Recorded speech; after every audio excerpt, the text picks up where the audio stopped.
We are now joined by Dr. Charles Preston. He is the St. Tammany Parish Coroner, and we appreciate you joining us today, Dr. Preston. Thank you. It's my pleasure to be here and try and get this very important message out to the people of St. Tammany Parish. That's right. So we are continuing on in phase 2, and there's a little more additional movement throughout our community.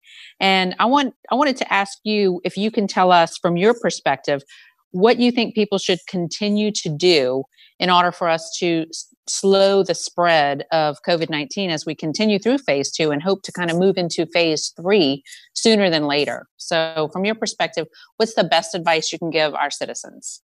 Well, I think the best advice has really not changed. It is the simple things of covering your cough, social distancing, washing your hands, and wearing a mask.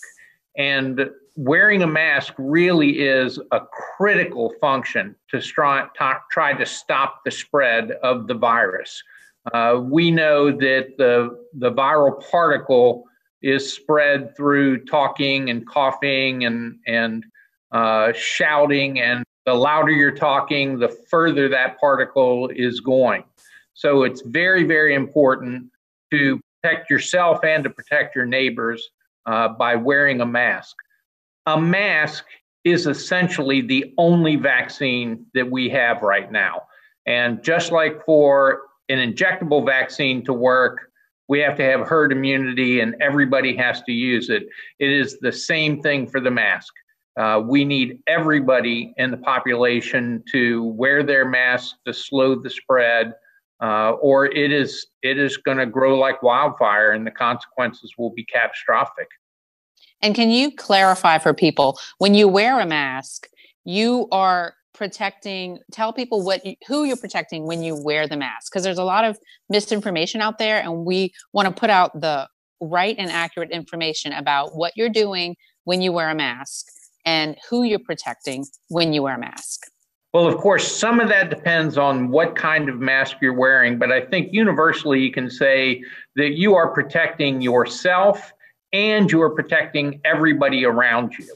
The conventional wisdom in teaching has been that if you wear a simple cloth mask or a paper surgical mask, that is keeping your droplets from going forward. And there was just a study released a week or so ago that looked at different kinds of masks and how far the respiratory droplet went.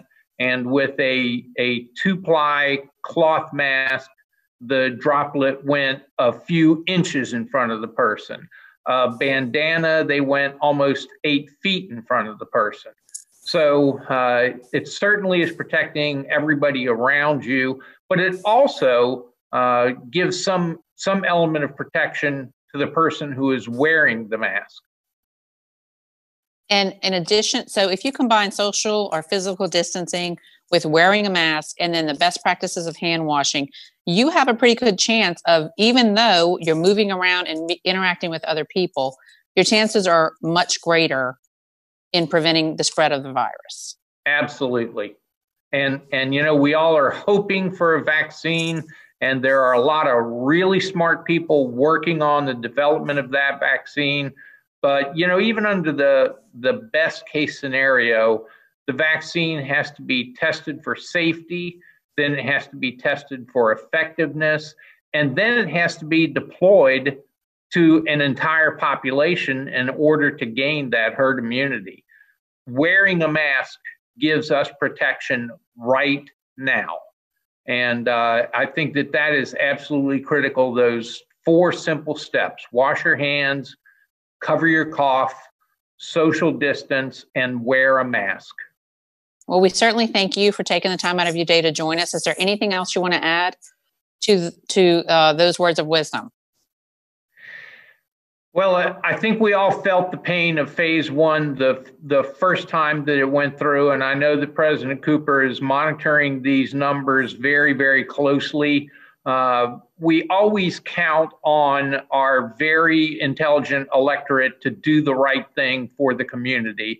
And this really is an opportunity that it's not a political issue, that it's not that you have a constitutional right to be able to smile at people. This is a public health issue. And if we don't follow these guidelines, then the number of cases are going to soar, and we're not going to have any choice but to move backwards. And as I said, I think that would be catastrophic if we had to move backwards. Thank you, Dr. Preston. I concur with you, and thank you for reiterating the importance of taking all the precautions for mitigating the spread of the coronavirus and keeping our community healthy. I can't agree with you more that the number one way of doing so is to wear a mask, and I strongly urge our citizens to do so. Thank you very much, Dr. Preston, for joining us, and have a great Independence Day weekend. Great. Thank you so much.